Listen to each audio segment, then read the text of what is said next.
1 தெசலோனிக்கேயர் 5வது அதிகாரம் அதனுடைய 17வது வசனம். இடைவிடாமல் ஜெபம் பண்ணுங்கள். இடைவிடாமல் ஜெபம் பண்ணுங்கள். லூக்கா 18:1 சோர்ந்து போகாமல் எப்பொழுதும் ஜெபம் பண்ண வேண்டும். கொலோசியர் 4:2 இடைவிடாமல் ஜெபம் பண்ணுங்கள், ஸ்தோத்திரத்துடன் ஜெபத்தில் விழித்திருங்கள். ஜெபம் பண்ணுங்கள் என்று பேசும்படி ஆவியானவர் இந்த வார்த்தையை ரொம்ப வலியுறுத்தி இருதயத்தில் வைத்தார். எல்லாருமே ஜெபிக்கிறவங்க தான். ஆனா ஆண்டவர் இன்னைக்கு என்ன பேச விரும்புறாருன்னா, சில காரியத்துக்காக நீ இன்னும் ஜெபம் பண்ணிட்டே இருக்கணும்னு சொல்றார். சில காரியங்களுக்காக இந்த ஜெபம் பத்தலைங்கிறார். இந்த ஜெபம் போதாது. இன்னைக்கு நம்ம இதுதான் கேட்க போறோம். அதனால கொஞ்சம் நல்ல கவனமாய் கேட்கும்படி உங்களை மிகவும் அன்புடன் கேட்டுக்கொள்ளுகிறேன். என்னோடு பேசினார், என்கிட்ட பேசினார், நிறைய காரியத்தை பேசினார், உங்ககிட்டயும் பேசுவார்.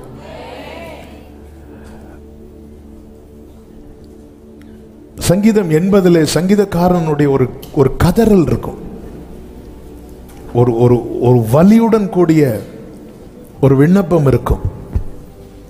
அதனுடைய 4, 5, 6, 7 வசனங்கள் நான் வாசிக்கிறேன். அதில் ஒரு வார்த்தை சொல்லுவாரு, சேனைகளின் தேவனாகிய கர்த்தாவே, உமது ஜனத்தின் விண்ணப்பத்துக்கு விரோதமாய் நீர் எதுவரைக்கும் கோபம் கொள்வீர் அப்படிம்பார். அந்த வார்த்தை கவனிச்சிங்களா? உங்களுடைய ஜனத்துக்கு விரோதமா இல்ல, உமது ஜனத்தின் விண்ணப்பத்துக்கு விரோதமா. ஏன்னா நான் எவ்வளோ கேட்டுட்டேன் ஆண்டவர் உங்ககிட்ட, நான் எவ்வளோ கேட்டுட்டேன். அடுத்த வார்த்தையில சொல்றாரு, கண்ணீராகிய அப்பத்தை அவர்களுக்கு போஜனமாகவும் மிகுதியான கண்ணீரே அவர்களுக்கு பானமாகவும் கொடுத்தீர். ஆண்டவரை ஜெபிக்க உட்கார்ந்தாலே அழுக மட்டும்தான் வருது.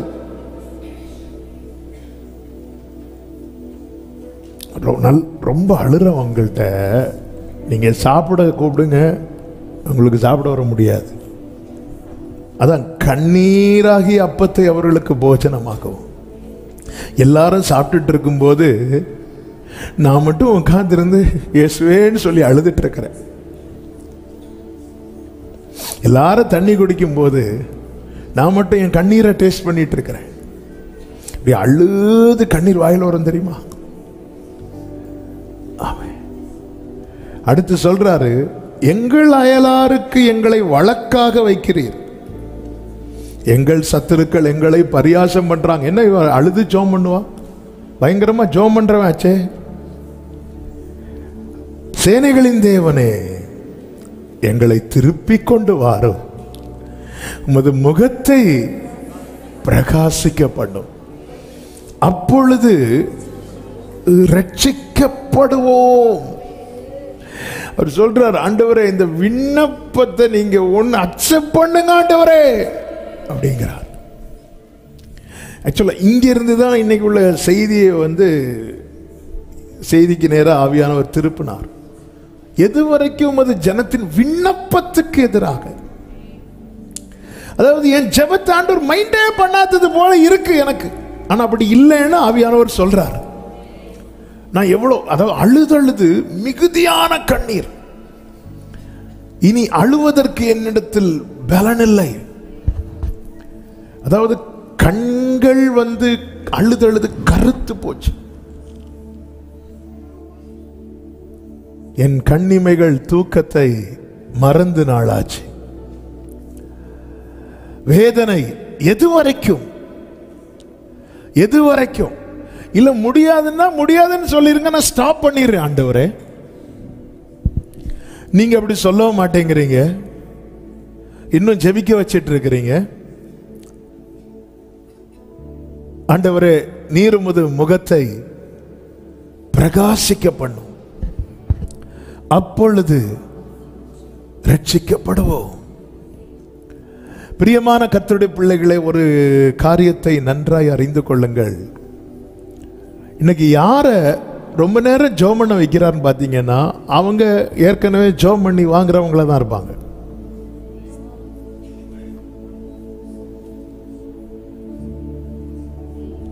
இப்போ அடுத்த ஸ்டெப்புக்குள்ள நம்ம மெதுவாக என்ட்ராக போறோம். நான் ஜெபம் பண்ணி இன்னைக்கு எனக்கு ஒரு காரியம் கிடைக்காம இருக்கு. எஸ், நான் ஜெபம் பண்ணி எனக்கு இன்னொரு காரியம் கிடைச்சிருக்கு. ஏற்கனவே ஜெபம் பண்ணி வாங்கியிருப்பாங்க தெரியுமா? ஏற்கனவே ஜெபம் பண்ணி இவங்கள தான் இப்போ சில காரியத்துக்காக ரொம்ப நேரம் ஜெபம் பண்ண வச்சிருக்கிறேன். என்ன ஒரு காரியத்துக்காக ரொம்ப நேரம் ஜெபம் பண்ண வைக்கிறாருன்னா, என் வாழ்க்கையில இன்னொரு காரியத்துக்காக ஜெபம் பண்ண உடனே அவர் தந்திருக்கிறார். தானியேலின் புஸ்தகம் 9வது அதிகாரத்தில் தானியேல் ஜெபம் பண்ண உட்கார்றார். அது வேளை வர சொல்றார் பாருங்க. 21வது வசனம். அப்படி நாம் ஜெபம் பண்ணி கொண்டிருக்கும் போது முதல் தரிசனத்திலே நான் கண்ட புருஷனாகிய கபிரியேல் வேகமாய் பறந்து வந்து அந்திபலியின் நேரமாகிய வேளையிலே, தானியேல் வந்து எத்தனை வேளை ஜெபம் பண்ணுவாரு?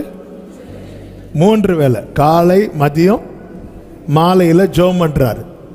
அப்ப அந்த ஈவினிங் அவருடைய பிரேயர் டைம். அது அவர் ஜெபம் பண்ண உட்கார்ந்து ஜெபம் பண்ணி அவருடைய பிரேயர் அதுல இருக்கு. தானியேலுடைய பிரேயர் வந்து அதுல இருக்கு. அந்த பிரேயர் அவ்வளோத்தையும் நீங்க வீட்டில் போய் வாசிங்க. எவ்வளவு நேரம் ஆயிருக்குன்னு பாருங்க. இந்த 9வது அதிகாரத்தை எவ்வளவு நேரத்தில் வாசித்துடலாம்? ஒரு 2 நிமிஷம், ஒரு 3 நிமிஷம். சரி, அவரை கொஞ்ச நேரம் அவருடைய பிரேயர் டைம்னு வைங்களேன். அவர் ஜெபம் பண்ணிட்டு இருக்கும் போதே கேப்ரியேல் வேகமாய் பறந்து வந்து அந்திபலி நேரமாகிய வேளையில என்னை தொட்டான் அப்படின்னு இருக்கு. அதாவது ஜெபம் முடியல, பதில் வருது. ஜெபம் பண்ணிட்டு முடிக்கல, வேகமாய். அடுத்த வசனத்தை பாருங்கள், 23. நீ மிகவும் பிரியமானவன் ஆதலால் நீ வேண்டிக் கொள்ள தொடங்கின போதே வெளிப்பட்டது. பாத்தீங்களா? நீ வேண்டிக் கொள்ள ஸ்டார்ட் பண்ண உடனே கட்டளை வெளிப்பட்டது. நான் வந்தேன், நான் அதை அறிவிக்க. ஜெபம் பண்ணிட்டு இருக்கும் போதே தொட்டாச்சு. பதில் வந்துட்டு. இதே தானியேல் 10வது அதிகாரம் 1வது வசனத்தில் ஒரு காரியம் அவனுக்கு வெளியாக்கப்பட்டது. அதை வைத்து அவர் எவ்வளவு நாள் ஜெபம் பண்றார் அப்படின்னா, 2வது வசனத்தில் சொல்லப்பட்டிருக்கிறது, 3 வாரம் அளவும் துக்கித்துக் கொண்டிருந்தேன். அந்த 3 வாரம் முடிந்த பிறகு ஒரு தரிசனம், அதிலே ஒருவன் வந்து நிற்கிறான். அவன் வந்து என்ன சொல்லுகிறான் என்றால், 11-12 வசனங்களிலே, பிரியமான புருஷனாகிய தானியேலே, நான் இப்போது உன்னிடத்திற்கு அனுப்பப்பட்டு வந்தேன். 12வது வசனம், தானியேலே பயப்படாதே, நீ அறிவை அடைகிறதற்கும் உன்னை உன்னுடைய தேவனுக்கு முன்பாக சிறுமைப்படுத்துகிறதற்கும் உன் மனதை செலுத்தின முதல் நாள் துவங்கி உன் வார்த்தைகள் கேட்கப்பட்டது. அப்ப ஜெபம் பண்ண என்னைக்கே ஜெபம் பையாச்சு, வார்த்தை கேட்டாச்சு. ஆனா வந்தது எவ்வளவு நாள் கழிச்சு? ஏன்னா அடுத்த வசனம், பெர்ஷியா ராஜ்யத்தின் அதிபதி 21 நாள் மட்டும் என்னோடு எதிர்த்து நின்றான். நல்ல கவனிச்சிங்களா? பதில் வந்தாச்சு, ஆனா கொஞ்சம் டிலேயா வருது. ரீசன் என்ன அப்படின்னு அவர் சொல்றாரு. நீ ஜெபம் பண்ண அந்த 21 நாள் இருக்குல்ல, இது ஆல்ரெடி ஏற்கனவே பலமுறை சொல்லப்பட்டது. ஆனா இது தேவையானதுனால இப்ப நான் உங்களுக்கு சொல்றேன். அந்த 21 நாள் எனக்கு யுத்தம் இருந்துச்சு. நீங்க 21 நாள் துக்கத்தோடு இருந்த, உபவாசத்தோடு இருந்த, தேவையான அளவுக்கு மட்டும் ஃபுட் எடுத்த, மற்ற காரியங்கள் எல்லாம் நீ அவாய்ட் பண்ணின, எல்லாத்தையும் அவாய்ட் பண்ணி தானியேலுடைய ஃபாஸ்டிங் அப்படிப்பட்ட ஃபாஸ்டிங். மோசையின் ஃபாஸ்டிங் இருக்கு, தானியேல் ஃபாஸ்டிங் இருக்கு. மோசையின் ஃபாஸ்டிங்னா தண்ணி கூட குடிக்காத ஃபாஸ்டிங். அது வேணும்னா மலை மேலே ஏறணும். மலை மேலே ஏறணும்னு என்ன தெரியுமா? பேகை தூக்கி தோளில் போட்டு ஏறதில்லை, அதுக்கு தண்ணி வேணும். மலை மேலே ஏறணும்னா இன்னும் அவரோட நெருங்கணும். நம்ம இன்னும் மலையடி வாரத்திலிருந்து தண்ணி குடிக்காம ஃபாஸ்டிங் இருந்துட்டு முதல் நாள் மலையடி வாரம், 2வது நாள் ஐசியூவில் ஆளுங்க தண்ணி குடிக்காம. இது அப்படி இல்லை. அந்த உறவுக்குள்ள போயிட்டா நமக்கு உண்ணவும் முடியல, உறங்கிடவும் முடியல, எண்ணங்களும் ஏக்கங்களும். தானியேல் ஃபாஸ்டிங்னா என்ன அப்படின்னா, 3வது வசனத்துல சொல்றாரு, அந்த 3 வாரங்களாகிய நாட்கள் நிறைவேறும் மட்டும் ருசிகரமான அப்பத்தை நான் புசிக்கவும் இல்லை, இறைச்சியும் திராட்சரசமும் என் வாய்க்குள் போகவும் இல்லை. அதாவது இந்த டேஸ்டா சாப்பிடுறது இருக்கு, தேவைக்கு சாப்பிடுறது இருக்கு. தேவைக்கு சாப்பிடுறது நம்ம பசியார, இந்த டேஸ்டா சாப்பிடுறது நம்ம மனசார சாப்பிட்டுட்டு இப்படி இருப்போம் கண்ணே தள்ளிட்டு. நான் கொஞ்ச நேரம் நடந்துட்டு வரேன், ஏன் நடக்க போறோம், கொஞ்சம் ஓவர் ஆயிட்டு. இது யாரும் விதிவிலக்கு கிடையாது. அவர் தேவைக்கு கொஞ்சம் தண்ணி எடுக்கிறாரு, கொஞ்சம் சாப்பாடு எடுக்கிறாரு.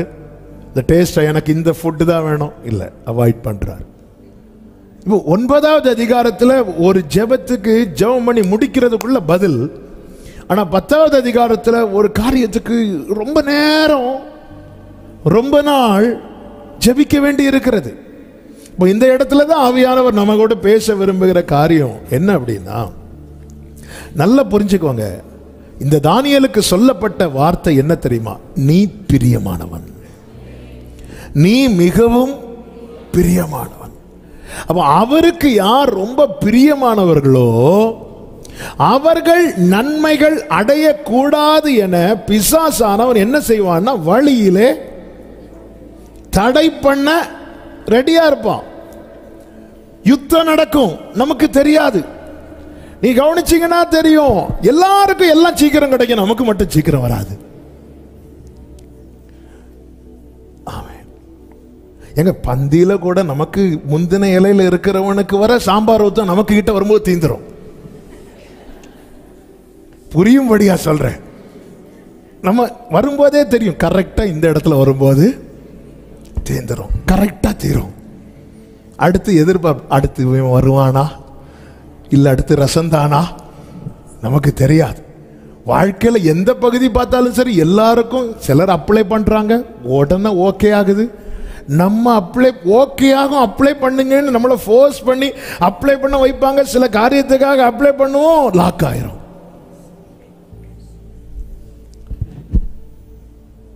சில சொல்லுவாங்க, நான் கொஞ்ச நாளாவே பிசினஸ் பண்ணணும். எனக்கு ஒரு ஏவுதல் இருந்து பாஸ்டர். சரி பண்ணீங்களா? நான் ஒரு 3-4 வருஷம் வேண்டாம்னு வச்சேன். அப்புறம் பண்ணலாம்னு சொல்லிட்டு ஒரு ஸ்டெப் எடுத்து வச்சேன், போட்டாங்க, மொத்த உலகத்துக்கே லாக்டவுன். என்ன ஏவுதல் தெரியல. ஏன் ஆண்டவரே போராட்டம், ஏன் ஆண்டவரே முடியல? ஆமென். சொல்லப்படுகிற சவுண்ட்ஸ் ரூம்ல இருக்கிறவங்க பாருங்க. ஆமென். ஏன் நமக்கு தெரியல. ஆனா ஒரு காரியத்தை நல்லா புரிஞ்சுக்கோங்க, எனக்கு டிலே ஆகுதுன்னு சொல்லிட்டு நீ ஜெபத்தை விட்டுட்டேன்னா அந்த இடத்துல நீ தோக்கல, அவரை ஜெயிக்க விடாம பண்ற நீ. எனக்கு இது நடக்க மாட்டேங்குதுன்னு அந்த காரியத்துக்காக நான் ஜெபித்த விட்டுட்டேன்னா, எனக்காக ஒருத்தர் ரிஸ்க் எடுத்து யுத்தம் பண்றார் தெரியுமா, அவரை நீ கனவீனப்படுத்துற. அதனாலதான் ஆண்டவர் சொல்றாரு, உன் ஜெபத்தை விட்டுறாத. எங்க நமக்குன்னு ஒருத்தங்க ஹெல்ப் பண்ண வராங்க, அவங்க எப்படியாவது இந்த காரியத்தை நமக்காக செய்து தரணும்னு சொல்லிட்டு இறங்கி வராங்க. அவங்க இறங்கி வந்ததுக்கு அப்புறம் நம்ம எனக்கு ஒண்ணு அது வேண்டாம் அப்படி சொல்லிட்டு போனா அது அவங்களை எவ்வளவு அவமானப்படுத்துறது, எவ்வளவு கனவீனப்படுத்துறது. எங்க நம்ம பிரேயரை ஸ்டாப் பண்ணி சத்துருவுக்கு ஆண்டவரை ஜெயிக்க முடியாது. சாத்தான் மேல எழுதப்பட்டது தோல்வி என்னதான். ஆனா கர்த்தர் எனக்காக யுத்தம் பண்ணணும்னா நான் நிக்க வேண்டிய இடத்துல நிற்க வேண்டியது அவசியமா இருக்கிறது. ஆமென் சொல்லுங்க பார்க்கலாம். கர்த்தருக்கு மாத்திர மகிமை உண்டாவதாக.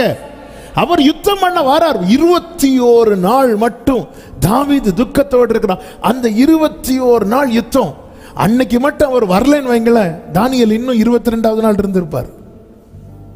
தானியேல் செட் பண்ணிட்டு 21 நாள் இருக்கல, வந்துட்டாரு. அப்ப நம்ம பிரச்சனை என்னன்னா, இப்போ ஆகஸ்ட் ஜெபம் வருதா, இந்த காரியத்துக்காக நான் எவ்வளவு நாள் ஜெபம் பண்ண போறேன்? அதுதான் தப்பு, அதுதான் தப்பு. என்ன வந்து தொடணும். நான் எதுக்காக ஜெபம் பண்ணிட்டு இருக்கிறேனோ அந்த காரியம் என்ன வந்து டச் பண்ணணும். தூதன் வந்து தானியேலை தொட்டான். ஆமென் சொல்லுங்க பார்க்கலாம். தூதன் வந்து சொல்றார், நீ ஜெபம் பண்ண அன்னையில இருந்து உன் ஜெபம் கேட்கப்பட்டாச்சு.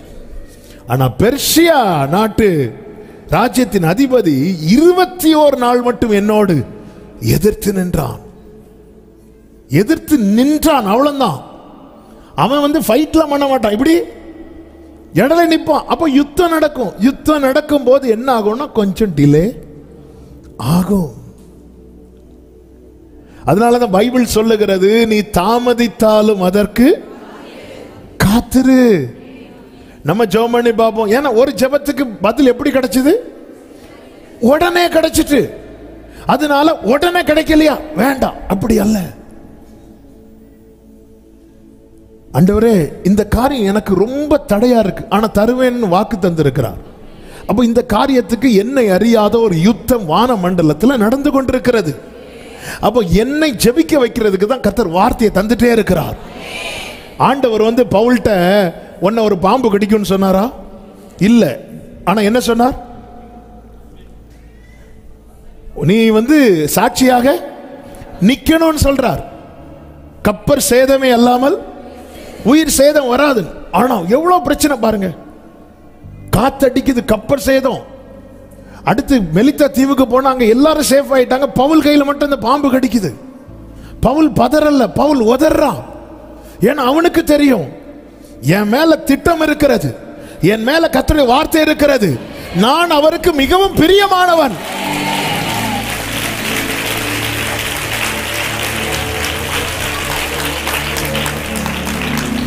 நல்லா புரிஞ்சுக்கோங்க. 2 நாட்டுக்கு யுத்தம் நடக்கணும் வைங்களேன்.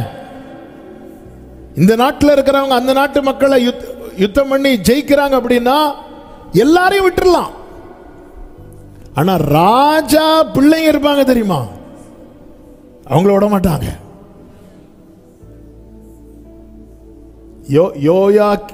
யோயாக்கிமுடைய 2 பிள்ளைகளை தானே கொல்லுவாங்க. யார? பாபிலோன். யோயாக்கிம் தானே.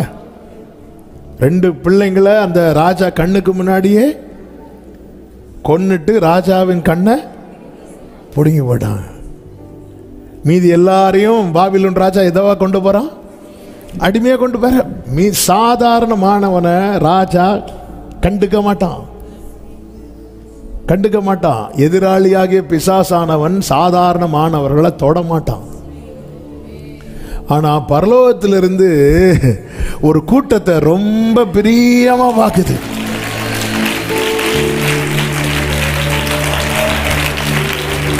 உன் ஜெபத்துக்கு ஏன் உடனே பதில் வந்து தானியேலே நான் மிகவும் பிரியமானவன். உன் ஜெபத்துக்கு ஏன் உடனே பதில் வரல தானியேலே நான் மிகவும் பிரியமானவன். ஆமென், ஆமென். பிரியமான புருஷனாகிய தானியேலே, உன் ஜெபத்துக்கு ஏன் பதில் வந்துச்சு? நான் பிரியமானவன். உன் ஜெபத்துக்கு ஏன் பதில் வரல? நான் பிரியமானவன். போராட்டம் எங்க நடக்குது? அவன் எதிர்த்து நிற்கிறான். என் ஆண்டவரை யாருக்காவது எதிர்க்க முடியுமா? 105வது சங்கீதம் 28வது வசனத்தில் என்ன சொல்லப்பட்டிருக்கிறது? 105:28. அவர் இருளை அனுப்பி அந்தகாரத்தை உண்டாக்கினார். அடுத்த வார்த்தை, அவருடைய வார்த்தைகளை அவருடைய வார்த்தைகளை, எனக்காக தேவன் அனுப்பின வார்த்தைகளை எதிர்க்கிற வல்லமை எங்குமே கிடையாது. புறப்பட்டு வந்தார், சத்துரு தடையா நிற்கிறான், ஃபைட் நடக்குது. இங்க ஃபைட் நடக்கணும்னா தானியேல் ஜெபத்தில் இருக்கணும். எனக்காக அவர் யுத்தம் பண்ணுகிறார், எனக்காக போராடுகிறார். நான் என்ன பண்ணிட்டு இருக்கிறேன்? வேண்டாண்டவரே, அது எனக்கு வேண்டாண்டவரே. மோசே வேண்டாம் வேண்டாம் சொன்னது கர்த்தருக்கு என்ன வந்துச்சு தெரியுமா? கோபம் வந்துச்சான். வேற யாரையாவது உன்னை இவ்வளவு நாள் வார்த்தையை கொடுத்து உன்னை ஜெபிக்க வச்சிட்டு இருக்கு. ஜெபத்தை விட்டுறாத. ஆண்டவரே, நான் மட்டும்தான் ஆண்டவரே நிக்கிறேன். இங்க தானியேலுடைய புலம்பல் அதுதானே. 7வது வசனம், என்னோடு இருந்த மனுஷரோ அந்த தரிசனத்தை காணவில்லை, அவர்கள் மிகவும் நடுநடுங்கி ஓடி ஒளித்துக் கொண்டார்கள். நான் தனித்து விடப்பட்டு அந்த பெரிய தரிசனத்தை கண்டேன். ஒரு காரியத்துக்காக நெடுநேரம் நம்ம ஜெபிக்க ஆரம்பிக்கும் போது இந்த சோர்வு, இந்த தளர்வு எல்லாமே வரும். ஆனா அந்த இடத்துல நான் என் ஜெபத்தை விட்டுட்டு இனி நான் இதுக்காக ஜெபம் பண்ண மாட்டேன் அப்படி நான் விடுவேன்னா, எனக்காக ஒரு ஃபைட் பண்ணிட்டு இருப்பாரு பாருங்க. என்னை நிக்க வச்சு ஃபைட் பண்ணிட்டு இருப்பார் தெரியுமா? ஆமென். இப்ப தாவீது யுத்தம் பண்ண களத்துக்கு இறங்கி போறார். கோலியாத் வரான். சவுல் இங்க இருந்து கை காட்டி, தாவீது யுத்தம் பண்ண வேண்டாம், அவங்களே ஜெயிச்சதாவே இருக்கட்டும், இப்படி சொன்னா எப்படி இருக்கும்? ஆமென். ஏங்க, நம்ம பிள்ளைக்கு கஷ்டப்பட்டு கையில கால விழுந்து ஒரு காலேஜில் அட்மிஷன் வாங்கி வச்சிட்டோம். பிள்ளை நான் படிக்க போலன்னு சொன்னா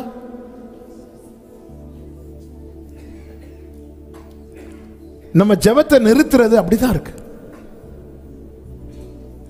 அவர் எனக்கா இறங்கி வருகிறார், புறப்பட்டு வருகிறார். அதனாலதான் ஆண்டவர் 38 வருட பெதஸ்தா குளக்கரையில் இருந்தவனை பார்த்து கேட்கிறார், நீ விரும்புறியான்னு கேட்கிறார். ஏன்னா தற்செயலாகவோ சும்மாவோ ஆண்டவர் எங்கேயுமே போக மாட்டார். ஆண்டவர் திட்டம் பண்ணி நிறைவேற்றுகிறவர். அதனாலதான் அங்கே பாருப்ப, நான் வந்தது உன்னை சுகமாக்க. நீ விரும்புறியா? எனக்காக கர்த்தர் ஏதாவது செய்யணும் அப்படிங்கிற ஒரு ஏக்கம் உங்களுக்கு இருக்கும்னா, நீங்க எந்த காரியத்துக்காக ஜெபம் பண்ணிட்டு இருக்கிறீங்களோ அந்த ஜெபத்தை விட்டுறாதீங்க. எலியா பாருங்க, அக்கினி இறங்க எவ்வளவு நேரம் ஜெபம் பண்ணாரு? மொத்தம் எலியா பயன்படுத்தின வார்த்தைகள் எத்தனை தெரியுமா? ஒரு 40-42 வார்த்தைகள் தான், அவ்வளவுதான். ஏன்னா காலையிலேருந்து ஃபுல்லா பாகால் தீர்க்கதரிசிகள் டைம் எடுத்துட்டாங்க, ஃபுல் டைம் அவங்க எடுத்துட்டாங்க. எலியா பேசாம வெயிட் பண்ணிட்டே இருக்கிறார். கத்துட்டு, நீங்க எவ்வளவு நேரம் கத்துறீங்களோ கத்துங்க. இப்ப எலியா டர்ன் வருது, அந்தி பலி செலுத்துக்கிற டைம் ஆச்சு, ஈவினிங் முடிய போகுது. நேரா வந்தாரு, செய்ய வேண்டியதெல்லாம் செஞ்சுட்டு, என்னை கேளும் ஆபிரகாமின் தேவன், ஈசாக்கின் தேவன், யாக்கோபின் தேவன், நீ சொன்னபடிதான் இதெல்லாம் செய்தேன் என்பது எல்லாரும் அறியும்படிக்கு நீங்க பார்த்துக்கோங்க, என்னை கேளும். இப்படி இவ்வளவுதான். சர்ண வானத்தில் அக்கினி இறங்கிச்சு பாருங்க, அவ்வளவுதான். அதே எலியா மலைக்காக ஜெபம் பண்ண போறார். சாஷ்டாங்கமாய் தலை முழங்கால படுற அளவுக்கு பணிகிறார். முதல் முறை குனிஞ்சு எழும்புறாரு, கேட்கல. ரெண்டாவதோட கேட்கல. ஒரே அதிகாரத்துல ஜெபித்ததும் பதில் வருது. 7 முறை. மலைக்காக எத்தனை முறை தெரியுமா? 1-2 இல்ல, 7 முறை. அந்த 7வது முறையிலும் என்னதான் வந்துச்சு தெரியுமா? ஒரு கையளவு மேகம்தான். எது இதை சில காரியத்துக்காக நம்ம தொடர்ந்து ஜெபத்தில் தரித்திருக்க வேண்டியது. அதனாலதான் என்ன எல்லாத்துக்குமே ரொம்ப ஜெபம் பண்ண விடுறாரு. இல்ல, நம்முடைய வாழ்க்கையே சாட்சிங்க. எதுக்குங்க எலியாவை தானியேலை பார்க்கணும்? நம்ம லைஃப்ல எத்தனை காரியம் கேட்டது ஆண்டவர் தந்திருக்கிறார். ஆமே, நான் உண்மையா மனசை தொட்ட சில காரியம் நான் ஜெபத்துல கூட வைக்கல, மனசுல தான் நினைச்சேன். ஆண்டவர் அதை எனக்கு வாய்க்க பண்ணார். அப்படி சொன்னவங்க மட்டும் இருக்குல்ல, பதில் இருக்குல்ல. அப்ப பிரியமானவங்க தானே. ஆமே. சில காரியம் நான் ஜெபம் பண்ணி முடிக்கிறதுக்குள்ள ஆண்டவர் தந்தார் இருக்குல்ல. சாட்சிக்கு நம்ம லைஃபே இருக்கு. நம்ம ஃபைல புரட்டி பார்த்தாலே தெரியும். ஆனா சில காரியங்கள் ஜெபம் ஆமேன்னு சொல்லுங்க பார்க்கலாம். அந்த இடத்துல நான் ஜெபத்தில் தரித்திருப்பேன்னா அவர் இறங்குவார். அவர் இறங்குவார். இன்னைக்கு கர்த்தர், இன்னைக்கு ஒரு பிரசங்கமாலாம் நான் எடுக்கல. இன்னைக்கு கர்த்தர் இந்த வார்த்தையை ஜனங்கள்கிட்ட சொல்லிரு அப்படின்ட்டார் ஆண்டவர். அவ்வளவுதான். ஒரே அதிகாரத்தில் எலியா என்னை கேளும் பஸ்ஸுன்னு அக்னி இறங்குது. எல்லா ஜனங்களும் கர்த்தரே தேவன் சொல்றாங்க. இப்போ மலை உச்சிக்கு போறார். எவ்வளவு ரிஸ்க் எடுக்கிறார். நேர போய் தலை முழங்காலில் படுற அளவுக்கு பெண்ட் ஆகிறார். ஒரு மனுஷனை இப்படி வளைச்சா எப்படிங்க இருக்கும்? அப்போ சில ஜெபம்ங்கிறது நம்ம படுத்து கிடந்து ஜெபம் பண்ணுவோம், வாங்கி இருக்கிறோம் இல்ல, நடந்துட்டே ஜெபம் பண்ணி வாங்கி இருக்கிறோம். சில காரியத்துக்காக சமூகத்தில் விழ வைக்கிறார். ஏன்னா ஜெபம் பவர்ஃபுல் வெப்பன். பிரேயர்ங்கிறது அதுல இருக்கிற வல்லமைங்கிறது வேற. இவன் எலியா பாருங்க, சோர்ந்து போனார். என்ன ஆண்டவரே மழை வரல, முதல் ஜெபம் கேட்கப்படாததான் சுரைச்செடிகளை போய் படுக்கல. நீ திருப்பி போய் பாரு. பார்க்குறான், ஜோமண்டு கதவை திறந்து பார்க்குறான். ஒரு சைனும் கிடையாது, ஒன்றும் கிடையாது. ஆனால் அவன் மலையில் ஏறும்போது என்ன சொல்லிட்டு போறான் தெரியுமா? 1 ராஜாக்கள் 17வது அதிகாரம், 18வது அதிகாரம் 41வது வசனம். பின்பு எலியா ஆகாபை நோக்கி, நீர் போஜனபானம் பண்ணும், பெருமழையின் இரைச்சல் கேட்கப்படுகிறது என்றான். எலியா காதுல என்ன கேட்குது? ரேமா. சொல்லுங்க, ரேமா சொல்லுங்க. வார்த்தை கேட்டாச்சு. இன்னும் ஒரு சைனும் கிடையாது, ஒரு அடையாளம் கிடையாது. 3 வருஷம் தேசத்துல என்ன இல்லை? மழையும் கிடையாது, ஒண்ணும் கிடையாது. ஆனா வார்த்தை எப்படி காதுல கேட்குது தெரியுமா? பெருமழையின் இரைச்சல், பெருமழையின் இரைச்சல். அப்போ எலியா காதுல அப்படி என்ன கேட்டுச்சு? அந்த பெருமழையின் இரைச்சல் என்ன? இப்பதானே சொன்னேன். 18:1 வாசிங்க. அநேக நாள் சென்று 3ஆம் வருஷமாகையில் கர்த்தருடைய வார்த்தை எலியாவுக்கு உண்டாகி, நீ போய் ஆகாபுக்கு உன்னை காண்பி. கர்த்தருடைய வார்த்தை எலியாவுக்கு உண்டாகி, நான் தேசத்தின் மேல் மழையை கட்டளையிடுவேன். அப்போ இந்த சத்தம் எலியா காதுல எப்படி கேக்குது? சத்தமா சொல்லுங்க. ஏன்னா கர்த்தர் சொல்லிட்டார் வார்த்தை. கர்த்தர் நம்மோடு பேசுகிற வார்த்தை நம்ம காதுல எப்படி கேக்குதுன்னு பார்க்கணும். ஆண்டவர் சொல்றார், நான் உனக்கு ஜெயத்தை தருவேன். அந்த சத்தம் நம்ம காதுல எப்படி கேட்கணும் தெரியுமா? இந்த ஜெயிக்கும் போது ஒரு சத்தம் உண்டாகும் தெரியுமா? அப்படி கேட்கணும். இதான் விசுவாசம்.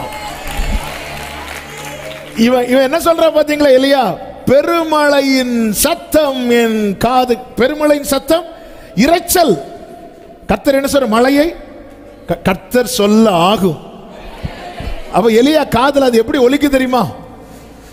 அப்படி பெருமழை பெஞ்சா எப்படி சவுண்ட் வரும், அப்படி ஒலிக்குது. எலியாட்ட சொல்ற, நீ போய் போஜனம் பண்ணும், பெருமழையின் இரைச்சல் கேட்கப்படுகிறது. ஆனா உண்மையில இன்னும் ஒன்றும் கேட்கல. மேகமே எழும்பல. மேகம் எழும்புறது ஒரு சின்ன சைன்.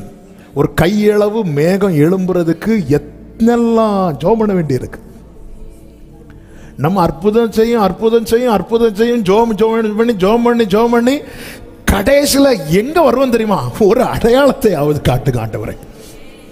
இல்ல, ஜனவரி மாசம் நம்ம ஜெபம் எப்படி இருக்கோம்னா, ஏதாவது ஒரு அற்புதம். 7 முடிஞ்சு இன்னும் 5 தான் இருக்கு. அட்லீஸ்ட் இந்த வருஷத்துல செய்வேங்கிறதுக்கான ஒரு அடையாளத்தையாவது. எலியா மலை மேல ஏறும்போது என்ன சொல்லிட்டு போறார் அப்படின்னா, பெருமழையின் இரைச்சல் கேட்கப்படுகிறது. அவர் நினைச்சிருப்பாரு, அப்படி சொன்னதும் மழை பொத்து அக்கினி பொத்துன்னு விழுந்தது போல மழையும் நேர போய் அப்படியே சாஷ்டாங்கமாய் விழுந்து முழங்காலில் தலைப்படு இப்படி பார்த்துட்டே போய் பாரு, ஒன்றும் கேட்க மாட்டேங்குது. என் காதில் மட்டும்தான் சில நேரத்தில் நமக்கு மட்டும் மழை பெய்யறது மாதிரி இருக்கும். ஏதாவது ஃபேன் ஓடிட்டு இருக்கும், சர்ன்னு வரும். ஏன்னா மழை பெய்யுதா? இல்லை இல்லை இல்லை, நமக்கு மட்டும், எலியாவுக்கு மட்டும் கேட்டுட்டு இருக்கு. வாக்கு தத்துவம் நிறைவேறது வரைக்கும் உங்களுக்கு மட்டும்தான் அது கேட்கும். உங்களுக்கு மட்டும்தான் கேட்கும்.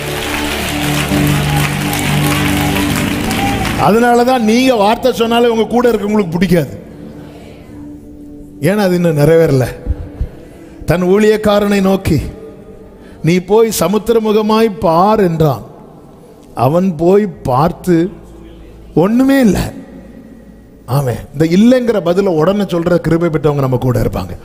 சரி, இவ்வளவு முழங்கால் பட குனிஞ்சு ஜெபம் பண்றாரு, சரி அவருக்கு ஆறுதலுக்காவது ஏதோ வர்றது மாதிரி இருக்கு அப்படி சொன்னாலாவது கொஞ்சம் நடக்கும் போல இருக்கு. இல்ல அதெல்லாம் ஒண்ணும் கிடையாது, ஒண்ணும் கிடையாதுப்பா. கஷ்டப்பட்டு நம்ம ஜெபம் பண்ணிட்டு ஏதாவது வாய்ப்பு இருக்கா? ஒரு வாய்ப்பும் கிடையாது. இருக்கிற வாசலும் இப்படி சொல்றதுக்கு கூட கூட இருக்கிறவங்க தான், வேற யாரும் கிடையாது. ஆமென், ஹல்லேலூயா. நம்ம வீட்டில் நம்மளை சுற்றி எவ்வளோ கிருபை பெற்றவங்க இருக்காங்க. நீங்கள் வீட்டில் போய் பாருங்க, ஒவ்வொருத்தரையா பாருங்க. கரெக்டு தான். ஆமென். இப்படி அவன் 7ஆம் தரமும் இன்னும் 7 தரம் 7ஆம் தரம் அவன் போய் ஏதோ சமுத்திரத்திலிருந்து ஒரு மனுஷனுடைய உள்ளங்கை அத்தனை சிறிய மேகம் எழும்புகிறது. ஒரு சின்ன மேகம் எழும்புறதுக்கு எலியாவை நிச்சயம் பண்ணணும். நல்ல கவனமா கேளுங்க. அப்பொழுது அவன், நீ போய் ஆகாபை நோக்கி மழை உம்மை தடை செய்யாதபடிக்கு வாசிங்க, போய்விடும் என்று சொல் என்றான்.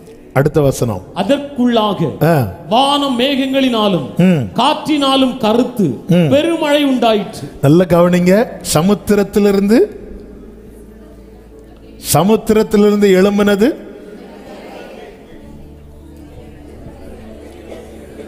எலியா ஜெபத்தினால எழும்பினது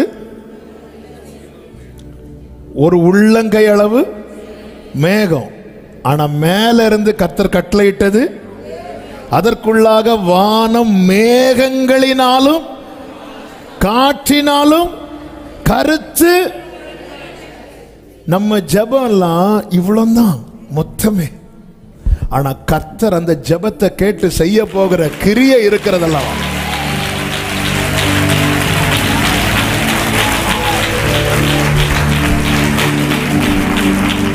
உள்ளங்கைன்னு தானே இல்ல பாருங்க, மொத்தம் ஜெபம் இவ்வளவுதான். ஹல்லேலூயா. இதை கேட்டு அவர் என்னங்க செய்வார்? இந்த இதுக்குள்ள என்ன வைக்க முடியும்? ஒரு கல் தோசை கூட வைக்க முடியாது. மொத்தமே நம்ம ஜெபம் 7 தடவை சாஷ்டாங்கமாய். அது என்ன சொல்லிட்டு மேல போறார் தெரியுமா? பெருமழை. நம்ம கேட்ட வார்த்தைக்கும் நாம பண்ற ஜெபத்தை வச்சு பார்த்தா என்னப்பா கேக்குது உனக்கு? பெருமழை. ஆண்டவரே, என்னால் ஒன்றும் கூடாதென்று என்னை தந்து க்ளோரே சலமமரே கமமரோ. இப்பதான் அந்த பெருமழையே உண்டாகுது. பெருமழையே இப்பதான் உண்டாகுது. பைபிள் சொல்லுகிறது, ஆகாப் ரதத்தில் ஏறி இஸ்ரேலுக்கு போறதுக்கு முன்னாடியே அதற்குள்ளாக வானம் மேகங்களினாலும் காற்றுகளினாலும் கருத்து பெருமழை உண்டாயிற்று. எதற்குள்ளாக? 44 சொல்லப்பட்டிருக்க ஒரு சிறிய மேகம் எழும்புகிறது. அது எழும்ப ஆரம்பிக்குது. அப்ப இதுவரை எழும்ப விடாத அளவுக்கு ஒரு தடை. ஆனா என்னுடைய பிரேயருடைய ரிசல்ட் என்ன தெரியுமா? இது எழும்பும், எழும்பும். என் ஜெபம் தூபம் போல எழும்பும். அது எழும்ப ஆரம்பிச்சுட்டுனா 6 தடவை பார்த்துட்டு எலியா மட்டும் அதனால கம்பேர் பண்ணக்கூடாது. நான் அதுக்கு ஜெபம் பண்ண உடனே கிடைச்சிட்டு இதுக்கு கிடைக்கல, அதனால நான் ஜெபத்தை விட்டோம். எங்க பிரேமா இருக்குல்ல, ஆண்டவர் என்ன சொல்லி அனுப்புவார்? நீ உன்னை ஆகாபுக்கு காண்பி, நான் தேசத்தில் மழையை கட்டளையிடுவேன். அதனால அந்த வேர்டு வந்து அவருக்கு ஒலிச்சுட்டே இருக்கு. அதனால காது எப்படி கேட்குதுன்னா பெருமழை இறைச்சல். ஃபோன் பண்றாங்க வெளியூர் வெளிநாட்டில இருந்து நமக்கு வேண்டியவங்க, நாங்க நாளைக்கு காலையில் வந்துருவோம் சொல்றாங்க. நமக்கு அடுத்த நாள் காலையில் எந்த வண்டி போனாலும் நம்ம காதல் எப்படி தான் கேட்கும் தெரியுமா? அவங்க வந்துட்டாங்க. எலியா காதல் அப்படிதான் கேட்குது. ஆகாவே எல்லாம் ரெடி ஆகிக்கோங்க, பெருமழை நிறைச்சல் கேட்கிறது அப்படிங்கிறார். இன்னும் மழையே உண்டாகல, இன்னும் ஒன்னும் உண்டாகல, ஆனா கேட்குது. போய் அதே மாதிரி என்னை கேளும். அதான் முதல் விசை இப்படி ஜெபம் பண்ண ஆரம்பிக்கும் போதே அவன்கிட்ட போய் நீ போய் பாரு அப்படிங்கிறார். ஆமென். என்ன சொல்ற? முதல் விசை, ஓகே கவனிங்க. முதல் விசை பாரும். அவன் சொல்ற ஒண்ணுமே இல்லை. நம்முடைய ஜெபத்துக்கு பதில் உடனே கிடைத்ததும் நம்மை சூழ்ந்திருக்கிறவர்கள் அறிவார்கள், நம்ம ஜெபத்துக்கு பதில் கிடைக்காததும் அறிவார்கள். ஆனா உங்க காதுல அந்த பெருமழை கேக்குதா? எது பெருமழை? வார்த்தை. அது மட்டும் ஸ்டாப் ஆயிட்டுனா உங்களால ஜெபம் பண்ண முடியாது. எலியா கிட்ட திரும்ப வந்து சொல்லல, நான் மழையை தருவேன். ஆனா நமக்கு ஸ்டாப் ஆயிரும்னு தெரிஞ்சு கர்த்தர் திரும்ப சொல்லிட்டு இருக்கிறார்ல. திரும்ப பைபிள் திறந்தா அதான் வருது, யூடியூப் ஆன் பண்ணா அதான் வருது, சர்ச்சுக்கு வந்து உக்காந்தா அதுதான் வருது, படுத்து சொப்பனத்திலையும் அதுதான் வருது. நான் என்ன ஆண்டவரே பண்ண?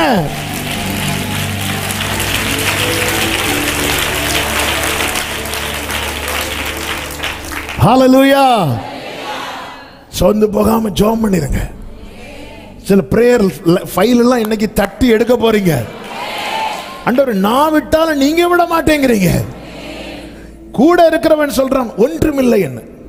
உங்க ஜெபத்தையும் பார்க்கறான், வெளிய சூழ்நிலையும் பார்க்கறான். அவன் தான் சொல்றான் ஒண்ணுமே கிடையாது சொன்ன திருப்பியும் இவரு சாஸ்தாங்கமா விழுந்து எப்படி இருக்கும் அந்த வேலைக்காரனுக்கு? இந்த வயசு காலத்தில் இந்த மனுஷனுக்கு இது தேவையா?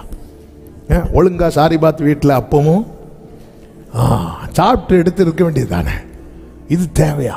எல்லாம் சொல்லுவாங்க. உங்க ஜெப லைஃபை பார்த்து நிறைய பேர் இல்லைன்னு சொல்லிட்டு இருக்கிறாங்க. அவங்க வந்து சொல்ல போறாங்க, ஒரு சின்ன சேஞ்ச் தெரியுது, சமுத்திரத்திலிருந்து ஒரு உள்ளங்கை அளவு.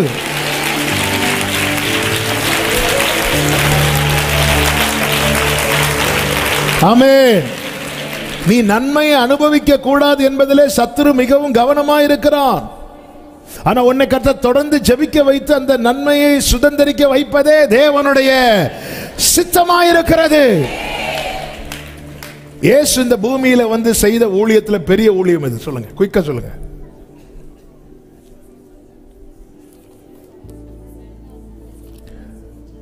தண்ணீரை ஃபாஸ்டிங் பிரேயர்ல அதெல்லாம் தான் நமக்கு மைண்ட்ல வரும். அப்போ தண்ணீர் ரசம் ஆறுது, அப்புறம் பஸ்கால நைட்டு மட்டன் சாப்பிட்டது, இதெல்லாம் வரும்.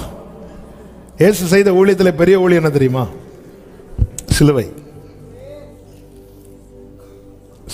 அந்த சிலுவையில் அவர் அதான் பெரிய மினிஸ்ட்ரி. மீதி எல்லாம் ஒரு நன்மை செய்கிறவராக சுற்றி தெரிந்தார். அவர் செஞ்ச நன்மையெல்லாம் சொல்லுங்க, சும்மா எதை டக் டக் சொல்லுங்க. அவர் செஞ்ச அற்புதத்தெல்லாம் சொல்லுங்க. குருடரின் கண்களை, அடுத்து லாசருவை உயிரோடு எழுப்பினார். எலியா ரூம்ல ஒருத்தனை தூக்கி போட்டாங்க, அவன் உயிரோடு எழுப்பினானா? எலிசாவின் எலும்பை கொண்டு கல்லறைக்குள்ள போட்டாங்க, என்னாச்சு? வேற அற்புதம், தண்ணீர் ரசமாச்சு. மோசே கோலை வச்சு அடிச்சதும் தண்ணீர் எதாச்சு? வேற அற்புதம். அப்போ 5 அப்போ 5000க்கு அதிகமாக வந்துச்சு. சாரிபாத் வீட்டில் கொஞ்சம் மாவு எண்ணெய் இருந்துச்சு. பஞ்சகாலம் முழுவதுக்கும் வேற அற்புதம். கடல் மேல நடந்தார். மோசே தலைமையில் ஜனங்கள் கடலை பிரிச்சு. அவ எதுக்கு இதை சொல்றேன்னா, அதெல்லாம் செஞ்சது யாரு? எலியா மோசே கிடையாது, இவர் தான் செய்யறாரு. ஆனா இதை செய்யறதுக்கு அவர் வர வேண்டிய தேவையில்லை. இதெல்லாம் அங்கிருந்தே செஞ்சார், அங்கிருந்தே மோசையை வச்சு செஞ்சார், எலியா வச்சு செஞ்சாரு. ஆனா ஒரு காரியம் செய்யறதுக்கு அவரை தவிர வேற ஆளே கிடையாது. அந்த இடத்துல வேற யாரையும் நிக்க வைக்கவே முடியாது. அதுதான் சிலுவையில் வெற்றி சிறந்தார். ஆனா கவனிச்சிங்கன்னா தெரியும், அந்த ஒரு காரியத்தை நிறைவேற்ற இயேசுவின் ஜெபம் இருக்குல்ல, எபிரேயர் 5வது அதிகாரம் அதனுடைய 7வது வசனத்தில் சொல்லப்பட்டிருக்கிறது, அவர் மாம்சத்தில் இருந்த நாட்களில். இந்த வேர்டை நல்லா கவனிக்கணும். அவர் மாம்சத்தில் எவ்வளவு நாள் இருந்தார்? 33 வருஷம். அப்ப இங்க ஃபர்ஸ்ட் என்ன மென்ஷன் பண்ணிருக்கு தெரியுமா? அவர் மாம்சத்தில் இருந்த நாட்களில். இனி வாசிங்க. தம்மை மரணத்தினின்று ரட்சிக்க வல்லமை உள்ளவரை நோக்கி பலத்த சத்தத்தோடும் கண்ணீரோடும் விண்ணப்பம் பண்ணி வேண்டுதல் செய்தார் என்று சொல்லப்பட்டிருக்கிறது. நம்ம எங்க ஜெபம் பண்ணிருப்பாரு? இத எப்படி ஜெபம் பண்ணி இருக்கிறாரா? பலத்த சத்தத்தோடும், சத்தம் போட்டு கத்தி இருக்கிறார், அப்பான்னு கத்தி இருக்கிறார். எங்க கத்தினார்? கெத்செமனேல கத்தின பேதுருக்கு எப்படி தூங்க முடியும்?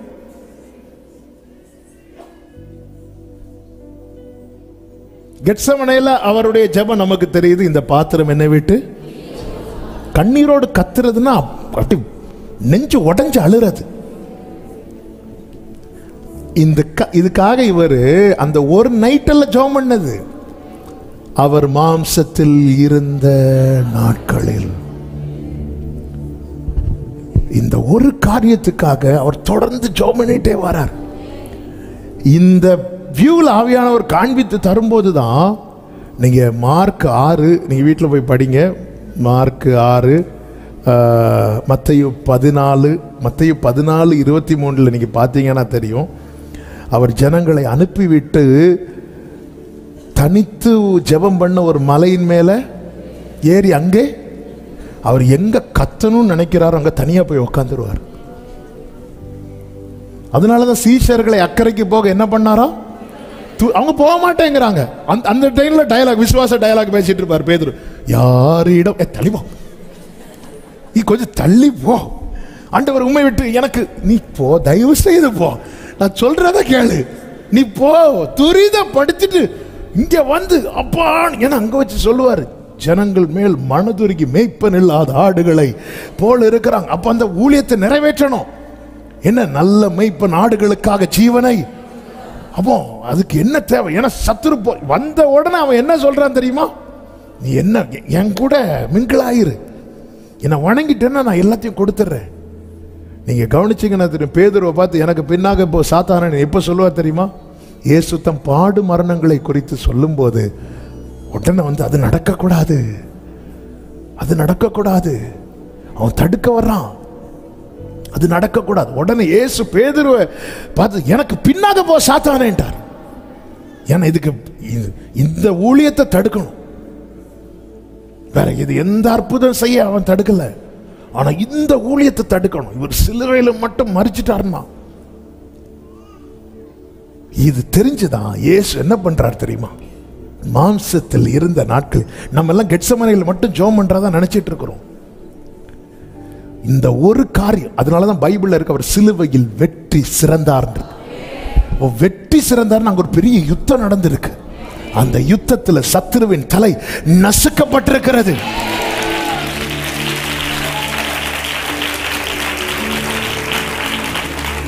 நம்ம எல்லாம் நாளைக்கு எக்ஸாமுக்கு இன்னைக்கு படிக்கிற ஆட்கள். அதனாலதான் மார்க் நம்மளை பார்த்து சிரிச்சிட்டு இருக்கு.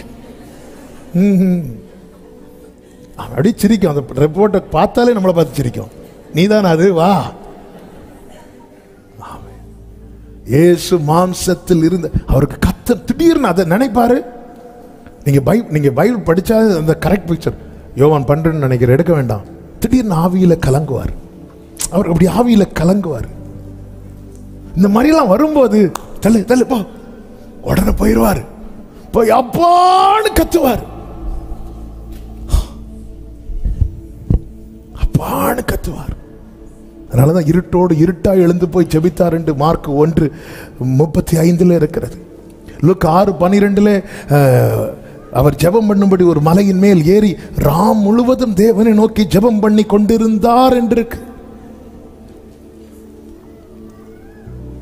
பிரியமான கர்த்தருடைய பிள்ளைகளே, சில காரியங்கள் ரொம்ப சவாலா இருக்கும். ஆனா நாம் அதை தாண்டி மேற்கொள்ளும் போது அதனால் கிடைக்கிற ஒரு அறுவடை என்பது அது என்ன சொல்ல, புரியும்படி சொல்றேன். யோபு எத்தனை தலைமுறை கண்டான் தெரியுமா? எத்தனை அவன் சோதனை முதல் தலைமுறையில் அவன் சோதிக்கப்பட்டான்ல. ஆனா ஆசீர்வாதத்தை எத்தனை தலைமுறை பார்த்தான் தெரியுமா? 4 தலைமுறை. ஹல்லேலூயா.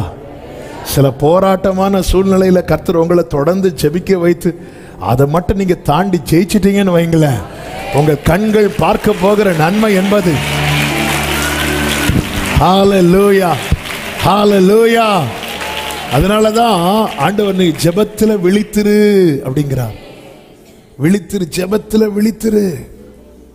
அதை தாண்டினதுக்கு அப்புறம், அதை தாண்டது வரை ஆண்டவர் சொல்றாரு, நான் என்ன சொல்லுவேன், இந்த பாத்திரம் என்னை விட்டு நீங்கட்டுன்னு சொல்லுவேனா? இல்லை, நான் இதற்காக தானே இந்த வேலைக்குள்ள வந்தேன். ஆண்டவரே உங்க நாமத்தை மகிமைப்படுத்துங்க. அவர் மகா சத்தத்தோடு விண்ணப்பம் பண்ணாராம் தன் மாம்சத்தில் இருந்த நாட்களில். அப்போ லாசருவுக்கு சுகத்தை கொடுக்கணும், அந்த இடத்துல ஜெபம் பண்ணி சுகத்தை கொடுக்கிறார். அப்பத்தை பெருக பண்ணணும், அந்த இடத்துல இந்த அப்பத்தை உயர்த்தி பிரைஸ் பண்ணி பிளஸ் பண்றார். எல்லா இடத்துலையும் இப்படி பார்க்கிறார், இப்படி கை வைக்கிறார், நடக்குது. ஆனா இந்த சிலுவை மரணத்துக்கு மட்டும் அவர் ஒரு நாள் ஜெபம் பண்ணல. தன் மாம்சத்தை எவ்வளோ நாள் ஜெபம் பண்ணி இருக்கிறார், எவ்வளவு நாள் எடுத்திருக்கிறார். ஏன்னா அந்த போராட்டம் சாதாரணமான போராட்டம் கிடையாது. ஏன்னா அவர் வெறும் இந்த மாம்சத்தில் நாம் இருக்கும்போது இந்த உலகம் பொல்லாங்கனுக்குள் கிடக்கிறது. அவன் பல விதங்களிலே போராடுவான். எனவே தான் வேதம் சொல்லுகிறது, ஆபத்து காலத்தில் நீ சோர்ந்து போவாயானால் உன் பலன் குன்றிட்டு குறுகிட்டு, அந்த இடத்துல நீ சோர்ந்துடக்கூடாது. அதனாலதான் ஜெபம் பண்ணணும். கர்த்தர் உணர்த்துற காரியத்துக்கு ஜெபம் பண்ணிட்டே இருக்கணும், ஜெபத்துல விழித்திருக்கணும். இயேசு இந்த அடிச்சுவட நமக்கு முன்னாடி ஸ்ட்ராங்கா வச்சுட்டு போயிட்டார். உனக்கு அழணுமா, போய் அப்பா சமத்துல தனியா போயிருந்த அழு. எல்லாரையும் பேதுருவெல்லாம் கூட எங்க போனாலும் கூட்டிட்டு போவார். எவ்வளவு வீட்டுக்கு 3 பேரை கூட்டிட்டு போறார். மலைக்கு ஒரு வாட்டி ஜெபம் பண்ணும்போது இந்த 3 பேரை கூட்டிட்டு போறார். 12 பேரை எல்லா இடத்தையும் கூட்டிட்டு போவார். இந்த 3 பேர் இன்னும் ஸ்பெஷல். ஆனாலும் அவருக்கு இப்படி சத்தம் போட்டு அழணும்னு வரும்போது கிளம்பு, தனியா போயிருந்து அப்பான்னு கத்துறார். இந்த நெடுநேர ஜெபத்துல நமக்கு பிரேயர் பார்ட்னர்ஸ் தேவை. எல்லாம் ரைட்டு தான், அதையும் தாண்டி தனியா போயிருந்து அழணும், அப்பா கிட்ட அழணும். வேதம் என்ன சொல்லுகிற தெரியுமா? தமது ஆத்ம வருத்தத்தின் பலனை கண்டு திருப்தி அடைந்தார். அதுல ஒரு நிறைவு இருக்குங்க, அதுல ஒரு திருப்தி இருக்கும். நேரம் ரொம்ப வேகமா போகுது. அன்னாளுடைய கண்ணீர் நமக்கு நன்றாய் தெரியும். அன்னாளுடைய ஜெபம் நம் பல முறை பேசப்பட்ட வேத பகுதி. அதுல நீங்க கவனிச்சீங்கன்னா 1வது அதிகாரம் அதனுடைய 12வது வசனத்தில் எப்படி சொல்லப்பட்டிருக்கிறது? அவள் கர்த்தருடைய சந்நிதியில் வெகு நேரம் விண்ணப்பம் பண்ணுகிற போது ஏலி அவள் வாயை கவனித்துக் கொண்டிருந்தார். என கடந்த நாட்களில் என்னோட மினிஸ்ட்ரி பண்ண ஒரு வார்த்தை இது. ஏன் ஏலி கவனித்தான் என்று சொல்லப்பட்டிருக்குன்னா, நமக்கு தெரியும் அவளுக்கான ரேமாவை கர்த்தர் யார் வாயில வச்சிருக்கிறார்? ஏலியின் வாயில வச்சிருக்கிறார். அவள் எப்பொழுது கவனிக்கப்பட்டால் தெரியுமா? கர்த்தருடைய சந்நிதியில் வெகு நேரம் விண்ணப்பம் பண்ணுகிற போது.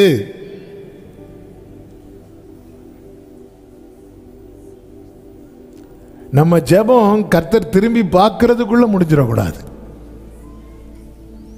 அவள் வெகு நேரம் விண்ணப்பம் பண்ணுகிற போது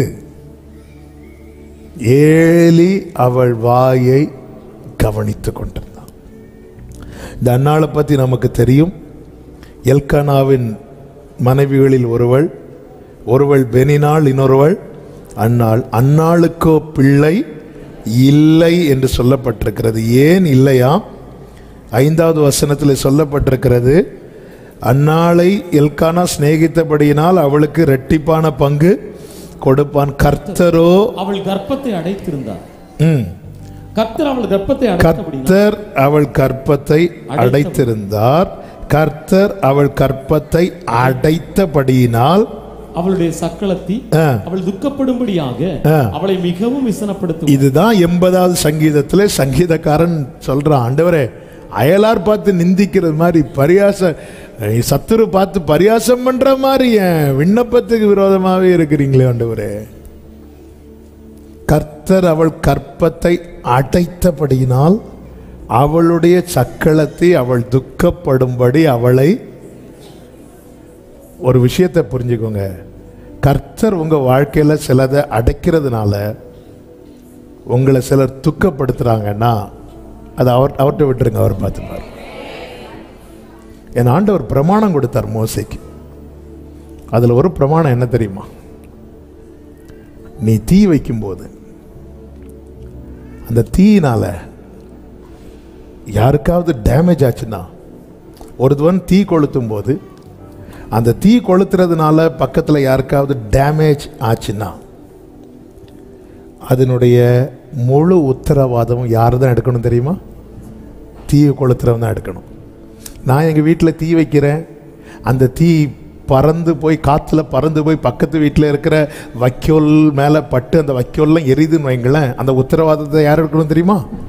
நான் தான் எடுக்கணும். இது கர்த்தர் கொடுத்த பிரமாணம்.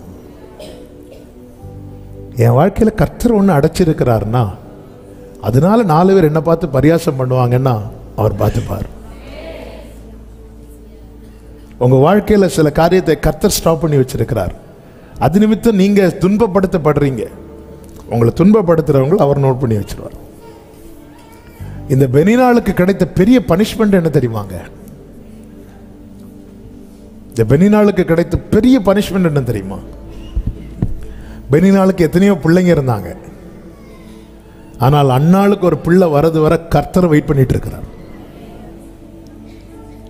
அவன்கிட்ட பேசுறதுக்கு. நமக்கு கொடுக்கப்பட்ட நன்மை என்பது இன்னொருத்தங்களை அற்பமாய் பார்ப்பதற்கு அல்ல. நமக்கு கொடுக்கப்பட்ட நன்மை என்பது கர்த்தருக்கு மகிமை உண்டாகும். எனக்கு கொடுக்கப்பட்ட நன்மை நிமித்தம் நான் இன்னொருவரை அற்பமாய் பார்ப்பேன் என்றால் கர்த்தர் தம்முடைய பார்வையிலிருந்து என்னை தள்ளிட்டார்னு அர்த்தம். இந்த பெனினாளுக்கு எவ்வளவு பிள்ளைங்க இருந்தாங்க? ஒரு பிள்ளைய கர்த்தர் தெரிந்தெடுத்தாரா? இல்லை. நமக்கு இருக்கு, இன்னொருத்தங்களுக்கு இல்லை. நம்ம எப்படி பார்க்கிறோங்கிறத கர்த்தர் இருந்து பார்த்துட்டு இருக்கிறார். எனக்கு உங்ககிட்ட இருக்கிற ஆண்டவர் அடைத்தார். ஏன் அடைத்தார்? ஏன் அடைத்தார்? நீங்க கீழே படிக்கும்போது தெரியும். நல்லா புரிஞ்சுக்கோங்க. அவ மேல அழைப்பு இருக்கு, பெனினாள் மேல அழைப்பு இல்லை. அதனால அவளுக்கு எல்லாம், பெனினாளுக்கு எல்லாம் அந்தந்த டைம்ல நடக்குது. ஆனா இவளுக்கு அப்படி இல்லை. அழைக்கப்பட்டவங்களுக்கு எது எப்போ நடக்கணும்னு அவர் தீர்மானிப்பார். பெனினாளுக்கு பிள்ளை பிறக்கிறதுக்கு தடை இல்லை, ஆனா சாமுவேல் வருவதற்கு பெரிய தடை. ஏன்னா சாமுவேல், அன்னாளே உனக்கான வார்த்தை ஏலின் வாயில இருக்கு, அந்த ஏலிக்கான வார்த்தை உனக்கு வரப்போகிற சாமுவேல் வாயில நான் வைக்க போறேன்.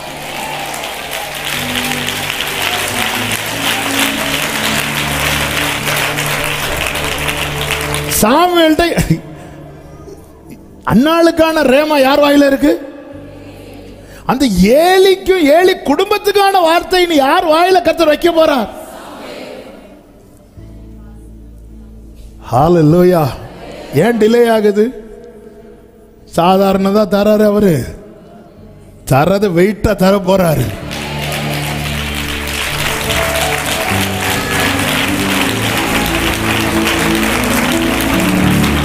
உங்க கைகள் கூறுகவில்லை, உம்மால் கூடாததெதுவும்.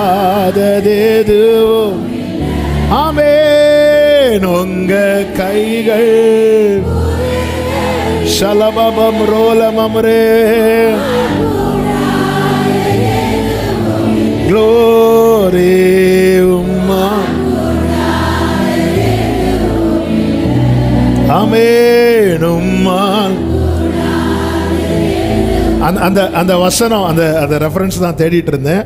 யாத்ராகமம் 22:6 அந்த அக்கினி, அந்த உத்தரவாதம் சொன்னேன் அல்லவா, அந்த வசனம் உங்க பலனுக்காக இதை நான் ஒரு விஷயம் கூட சொல்லுகிறேன். அக்கினி எழும்பி முள்ளுகளில் பற்றி தானிய போரையாவது விளைந்த பயிரையாவது வயலில் உள்ள வேற எதை எரித்து போட்டதே ஆனால் அக்கினியை கொளுத்தினவன் அக்கினி சேதத்திற்கு உத்தரவாதம் பண்ண வேண்டும். அவ்வளவுதான். அப்ப என் வாழ்க்கையில கர்த்தர் ஒரு அக்கினியை வைக்கிறார்னு வைங்கள, அழிந்து போகிற பொன் அக்கினியினால் சோதிக்கப்படும், அதை பார்க்கிலும் அதிக விலையேறப்பட்டதாக இருக்கிற உங்கள் விசுவாசம் சோதிக்கப்பட்டு. என் வாழ்க்கையில கர்த்தர் ஒரு வாசலை அடைக்கிறார். அந்த வாசலை அடைச்சதுனால எனக்கு சில நஷ்டங்கள் வருது, எனக்கு சில காரியங்கள் இழப்பு வருது, அவமான நிந்தை வருதுன்னா அவர் உத்தரவாதம் எடுப்பார். அவர் தானங்க இந்த பிரமாணத்தை கொடுத்தார், அவர் தானங்க பிரமாணமே. யோபுவின் வாழ்க்கையில கர்த்தர் அனுமதித்ததுனால தானே எல்லாமே போச்சு. உத்தரவாதம் எடுத்தாரா இல்லையா? ஒன்னும் குறையாம. என்ன 500 போச்சா 1000, 10,000 போச்சா 20,000. என் வாழ்க்கையில கர்த்தர் ஒன்றை அனுமதிக்கிறார் என்றால் அவர் உத்தரவாதம் எடுப்பார். நம்புறவங்க நல்ல கைகளை தட்டி ஆமென். ஹல்லேலூயா. இனி நேர அன்னாளுக்கு வாங்க. ஆமென். இங்க என்ன சொல்லப்பட்டிருக்கு தெரியுமா? கர்த்தர் என்கிட்ட பேசின வார்த்தையை நான் அப்படியே சொல்றேன். இந்த எல்கானா அன்னாளை சிநேகித்தபடியால் அவளுக்கு என்ன கொடுப்பானா? மற்றவங்களுக்கு கொடுத்ததை விட ரெட்டிப்பானதை கொடுப்பான். அந்த வசனத்துல தான் சொல்லப்பட்டிருக்கும், கர்த்தரோ அவள் கற்பத்தை. இந்த உலகத்துல நம்ம நேசிக்கிறவங்க இருப்பாங்க, ஆனா அவங்களுக்கு என்னெல்லாம் முடியுமோ அதெல்லாம் கொடுப்பாங்க. நமக்கு வேண்டியதெல்லாம் கொடுப்பாங்களான்னு கேட்டா முடியாது. அவங்களுக்கு முடிகிறதெல்லாம் கொடுப்பாங்க. எல்கானாவால கொடுக்க முடியாதது தான் சாமுவேல். ஏன் ஆண்டவர் எல்கானாவால கொடுக்க முடியல? ஆண்டவர் சொல்றார், அத அவளை நேசிக்கிற நான் கொடுக்கிறேன். பெனினாள் அன்னாள் நான் நேசிக்கிறேன், நான் நேசிக்கிறேன், அடைச்சிட்டு நான் கொடுப்பேன். அவ இதுவரைக்கும் பிள்ளைய யார்கிட்ட கேட்டுட்டு இருக்கிறா தெரியுமா? எல்கானாட்ட. அது வரைக்கும் வாசல் அடைப்பட்டுட்டே இருக்கு. அவ என்கிட்ட கேட்கட்டும். எல்கானா வீட்டுக்கு வரும்போது இவள் என்ன செய்து கொண்டிருப்பாள் தெரியுமா? அழுது கொண்டே இருப்பாள். இதுவரை அவள் கண்ணீரை ஊற்றினது எல்கானாவுக்கு முன்னாடி. எல்கானா சொல்றாரு, ஏன் அழுகிறாய்? எல்கானாக்கு தெரியாத ஏன் அழுறான்னு? தெரியும். ஏன் சாப்பிடாது இருக்கிறாய்? அதாவது சாப்பாடு இருக்குல்ல, அப்புறம் எதுக்கு நீ அழுதுட்டு இருக்க? நமக்கு சோறு தானே முக்கியம்னு சொல்ற மாதிரி சொல்றாரு. அதான் சாப்பாடு இருக்குல்ல, நீ ஏன் சாப்பிடாம இருக்கிற? அப்படியே அழுதுட்டே பார்க்கிறா. யோ மனுஷா, இவ்வளவு நாளா உனக்கு தெரியலையா நான் சாப்பாடுக்கு அழுதுட்டு இருக்கிறேன்?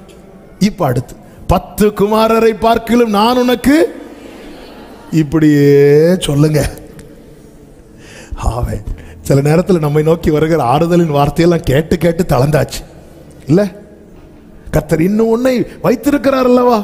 இப்படிதான் அன்னைக்கு கேட்டு பலப்பட்டேன். நான் சும்மா இருந்தாலும் இந்த சக்களத்தி அவன் வேற என்ன பார்த்து. சிலர் பார்த்துருக்கீங்களா? நம்மளை வெறுப்பேத்த அவங்க பிள்ளைகளை கொஞ்சிட்டு இருப்பாங்க. கர்த்தரோ அடைத்தார். அன்னாளே உனக்கு வெளிப்பட போகிறது என்பது உனக்கு தெரியல. நாளே இந்த கண்ணீர்லாம் போதாது, நீ நேரா வா சமூகத்தில். வேதம் சொல்லுகிறது, கர்த்தருக்கு மகிமை உண்டாவதாக. 10வது வசனத்தை வாசிங்க. அவள் போய் மனம் கசந்து 9 பாருங்க. சீலோவாவில் அவர்கள் புசித்து குடித்த பின் அன்னாள் எழுந்திருந்தாள். ஆசாரியனாகி அவள் போய் மனம் கசந்து மிகவும் அழுது கர்த்தரை நோக்கி விண்ணப்பம் பண்ணினாள்.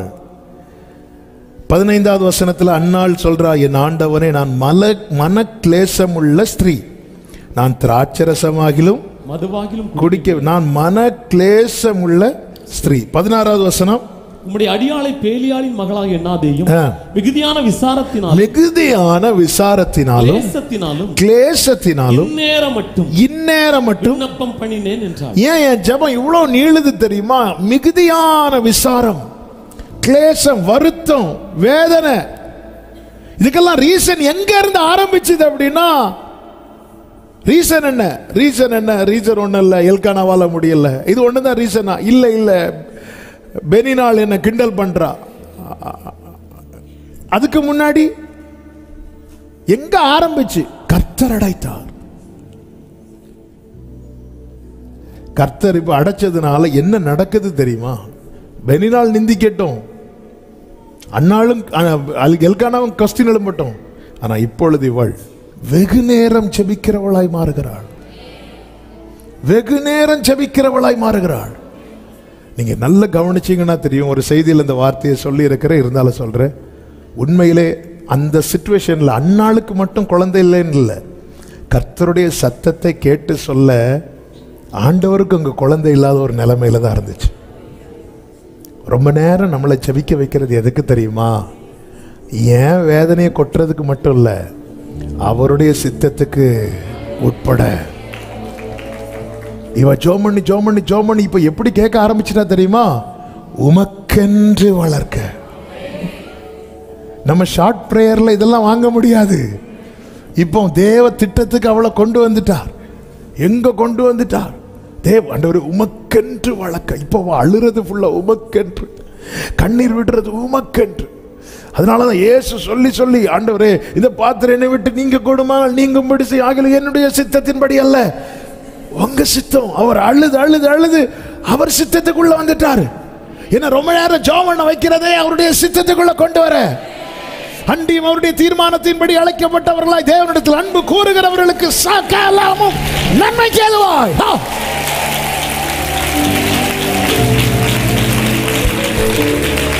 என் காரியம் வாய்க்கப்பட நான் ரொம்ப நேரம் ஜெபம் பண்ணணும்னு அவசியம் இல்லை. ஆனா நான் கேட்கிற காரியத்துக்குள்ள தேவனுடைய ஒரு பெரிய திட்டம் இருக்கிறதானால் நான் ஜெபம் பண்ணி தான் ஆகணும். ஹல்லேலூயா. எகிப்திலே யோசேப்பு உயர்த்தப்படுவதற்கு பானபாத்திரக்காரன் வெளியே போனதும் சொன்னாலே சான்ஸ் கிடைச்சிருக்கும். ஏன்னா ஒருவன் 2 பேர் இருந்தாங்க, ஒருத்தனை தூக்கில் போட்டாங்க. இந்த பானபாத்திரக்காரன் மட்டும் போய் ராஜா கிட்ட பேசினா ஃபேவர் கிடைச்சிருக்கும். ஆனா டிலே ஆகுது. யோசேப்புக்கு ஜாப் டிலே ஆகுது. யோசேப்பே, உன் வயிறை நிரப்புறதுக்கு உன்னை உயர்த்துறதுக்கு இந்த டிலே பிரச்சனை இல்லை யோசேப்பே. ஆனா உன்னை நான் வைக்கிறதுனால தேசமே ஆசீர்வதிக்கப்பட போகிறது. தேவ திட்டம் பெருசு.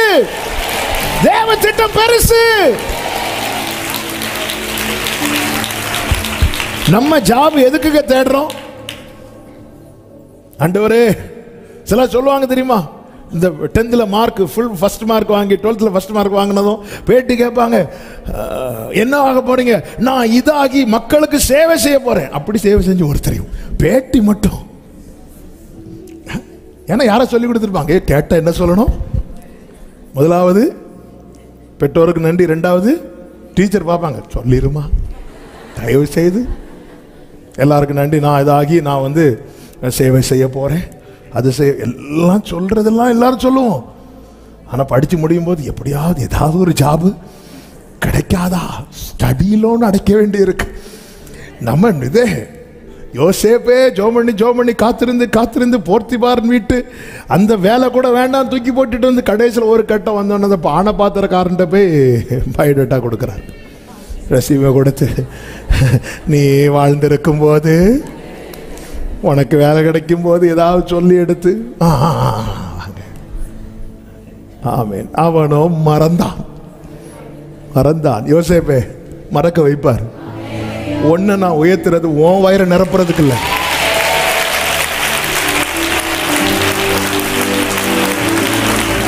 ஆமென் சொல்லுங்க பார்க்கலாம்.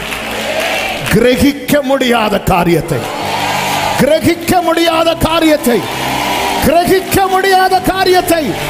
கர்த்தர் வாழ்க்கையில செய்ய வைக்கவே. ஆமென் சொல்லுங்க பார்க்கலாம். இப்ப அன்னாள் ஜெபம் பண்ணி அன்னாளுக்கு கர்த்தர் சாமுவேலை கொடுக்கிறார். சாமுவேலை வாங்கிட்டு அன்னாள் ஒரு பாட்டு பாடுவார். அந்த பாட்டில் அன்னாள் சொல்ற வார்த்தை தான் அதான் அந்த நிறைவு சொல்ற பாருங்க. 2வது அதிகாரம் 5வது வசனத்துல, திருப்தியா இருந்தவர்கள் அப்பத்துக்காக கூலி வேலை செய்கிறார்கள், பசியா இருந்தவர்களோ இனி பசியா இரார்கள். மலடியா இருந்தவள் 7 என்ன அவ பெற்றது.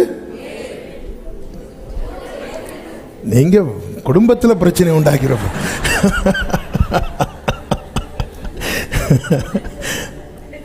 அவ பெற்றது. ஆனா அவ சொன்னது 7ன்னு என்ன தெரியுமாங்க? அந்த நிறைவு. பெனினாளுக்கு நிறைவு வரல. அதனால இன்னொருத்தைய பார்த்து ஒருத்தங்க இன்னொருத்தங்களை அற்பமா பார்க்கறது, இதை கிண்டல் பண்றது, பரியாசம் பண்றதுக்கு ரீசன் என்ன தெரியுமா? அவங்களுக்கு எவ்வளவு இருந்தாலும் என்ன இல்லை. அதான் திருப்தியா இருந்தவர்கள் அப்பத்துக்காக கூலி வேலை செய்யறாங்க. இந்த எல்கானா அன்னாளுக்கு அவளுக்கு கொடுத்ததை விட எக்ஸ்ட்ரா ஒரு லெக் பீஸ் வச்சு கொடுத்துட்டாரு. அவ இங்க ஒரு பிள்ளை, இங்க ஒரு பிள்ளை, காலில் ஒரு பிள்ளை, கையில ஒரு பிள்ளை, 10 பிள்ளைகளை பார்க்கிலும் எல்லாம் வச்சு, ஆனாலும் திருப்தி இல்லை. அந்த லெக் பீஸ் அவளுக்கு வச்சா பாரு, திருப்தி இல்லை. எவ்வளோ கொடுத்தாலும் திருப்தி இல்லை. ஆனா உன்னை ரொம்ப வெயிட் பண்ண வச்சுட்டு ஒன்னு தருவாரு பாரு.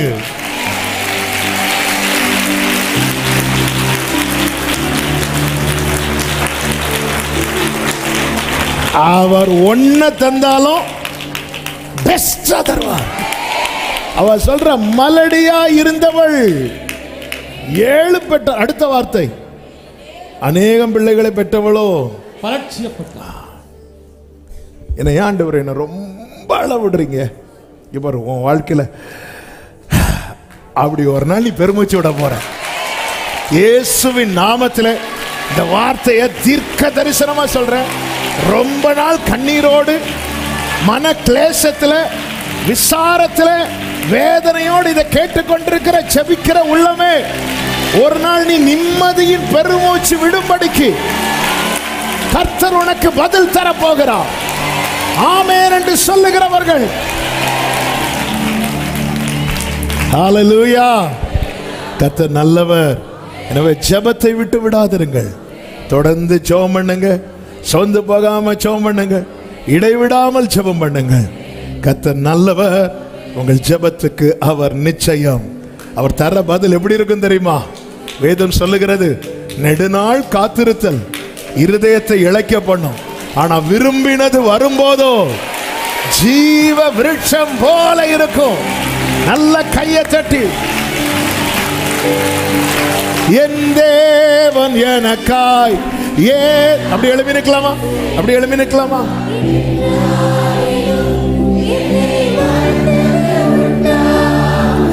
என் தேவன் எனக்காய் என்றாகிலும் கிரகிக்க முடியா காரியம் செய்தி சர்வஞானியே, கிரகிக்க முடியா சர்வஞானியே,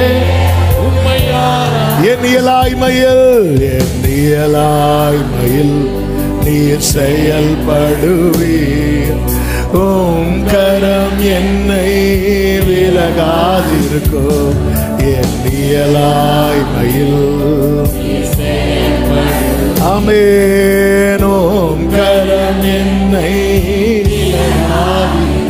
ஓ மலைகளை பெயர்த்தீரென்றார் என் தடைகள் உமக்கு எம்மாத்திரம் மரித்தோரை எழ செய்வீரென்றார் என் நோய்கள் உமக்கு கிரகிக்க முடியா காரியம் செய்வீர் சர்வஞானியே கிரகிக்க முடியா சர்வஞானியே வெறும் கோலும் கையும் இரு பரிவாரமாகும் உம்மாலன்றே யாரால் கொடும் வெறும் கோலும் கையும் இரு பரிவாரமாகும்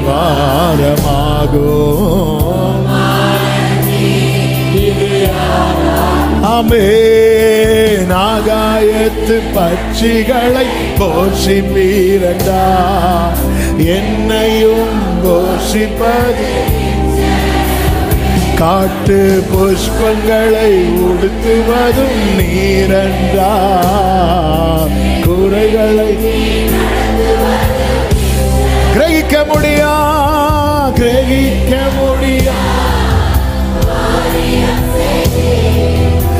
சர்வஞானியே ஆமென்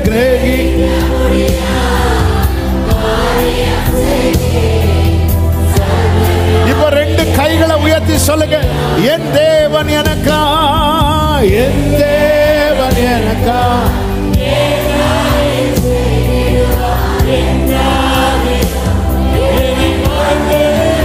ஆமென் என் தேவன் எனக்கா என்றாகிலோ கிரகிக்க முடியா காரியம் செய்வீர் ஹல்லேலூயா கிரகிக்க முடியா ஆமென் அப்படியே கைகளை அசைத்து ஹல்லேலூயா பாடுவோம் ஆமென்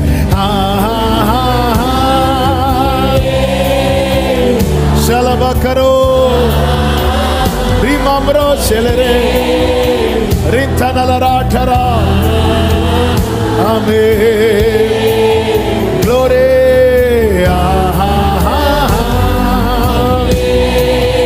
hallelujah Jesus amen hallelujah hallelujah நல்ல கைகளை தட்டி தேவனுக்கு மகிமை முழு பலத்தோடு ஒரு ஜெப அபிஷேகம் ஜெபாக்கினி ஜெபாவி உங்க பிள்ளைங்க மேல ஊற்றப்படுவதாக ஜெபித்து ஜெயமெடுக்க கிருபை கிருபை கிருபை கிருபை கிருபை கிருபை கிருபை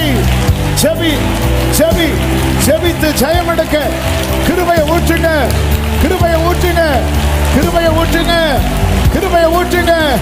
ஜெபித்து ஜெயமெடுக்கணும் ஜெபத்துல விழித்திருக்கணும் ஜெபத்துல போராடணும்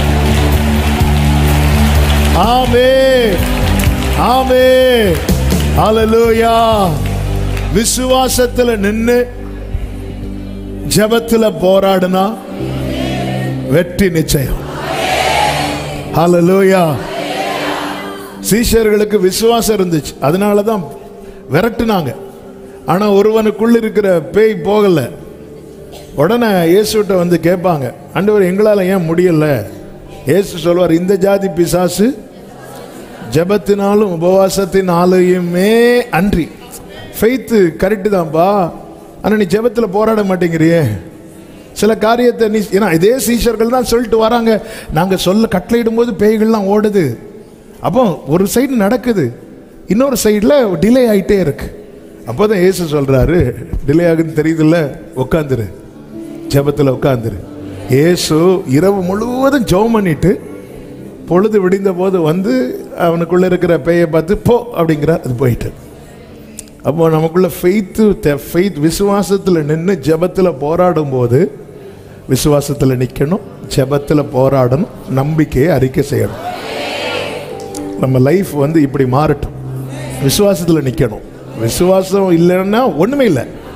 விசுவாசத்தில் நின்று ஜெபத்தில் போராடணும், நம்பிக்கை அறிக்கை செய்யணும். பைபிள் ஃபுல்லாக பரிசுத்தவான்களை இப்படி தான் பார்க்க முடியும். நம்ம ஜெயிக்க முடியும். அவன் கர்த்தர் அடைச்சி வச்சிருக்கிறார்னா அவர் தரதுக்கு தான் அடைச்சி வச்சிருக்கிறார். அவன் சகோதரி தரதுக்கு தான் அடைச்சி வச்சிருக்கிறார், தரக்கூடாதுன்னு இல்லை. அவன் அவள் கிடைச்சதும் அவன் என்ன சொல்கிறான் பார்த்தீங்களா, மலடியாக இருந்தவள். அதனால் அர்த்தம் தெரியுமா, ஆண்டவர் நான் காத்திருந்த அந்த பெயின் இப்போ இல்லைப்பா, நான் இவ்வளோ நாள் வடித்த கண்ணீர் இப்போ என் கண்ணிலே இல்லை, என் இருதயம் மகிழ்கிறது, என் கொம்பு அவருக்குள் களி கூறுகிறது, உயருகிறது. தகப்பனே நன்றி ஆண்டவரே, உடைய பிள்ளைகளை உங்கள் சமூகத்தில் கொண்டு வந்து பாட, துதிக்க, ஆராதிக்க, செபிக்க வைத்தீர். எங்களோடு பேசினீர், செபிக்க எங்களை பலப்படுத்தினீர். சில காரியங்கள் இன்னும் தாமதமாகிறது. நாங்கள் ஜெபத்தை விட்டுடலான்னு நினைச்சோம். இல்லை இல்லை, நீ ஜெபத்தை விட்டு நான் என்ன நீ கனவீனப்படுத்துற. நான் உனக்காக ஒரு பெரிய யுத்தம் நடத்திட்டு இருக்கிறேன். நீ தொடர்ந்து ஜெபம் பண்ணு, ரிசல்ட் உண்டு. இந்த நாளில் எங்களோடு நீர் பேசின அன்புக்காக நன்றி ஆண்டவரே. தொடர்ந்து எங்களை பலப்படுத்துவீராக. ஒவ்வொருவரை ஆட்கொள்ளும். வருகிற நாட்களிலே ஜெபத்தில் போராட, விசுவாசத்தில் நின்று ஜெபத்தில் போராடி நம்பிக்கையோடு வெற்றியை சுதந்தரிக்க கர்த்தர் ஒவ்வொருவருக்கும் அனுகிரகம் செய்யும்படி ஜெபிக்கிறோம். ஆட்கொள்ளும், ஆசீர்வாதியும், சமாதானத்தோடு அனுப்புங்க. சாட்சியாக கொண்டு வாங்க. விசேஷமாய் அடுத்த மாதம் முழுவதும் இருக்கிற ஆகஸ்ட் ஜெபத்தை உடைய கரத்தில் தருகிறோம். ஜெய கம்பீர சத்தம் ஒவ்வொருவருடைய வாழ்க்கையிலும் கூடாரங்களிலும் முழங்கும்படிக்கு தேவனே எழுந்தருளுவீராக என்று ஜெபிக்கிறோம். கிருபைக்குள்ள மறைத்து கொள்ள நாமத்தை மகிமைப்படுத்தும். எல்லா மகிமையும் கனமும் துதியும் ஸ்தோத்திரங்களும் ஒருவருக்கு மாத்திரம் செலுத்துகிறோம். இரட்சகர் இயேசு கிறிஸ்துவின் நாமத்தில் பிதாவே.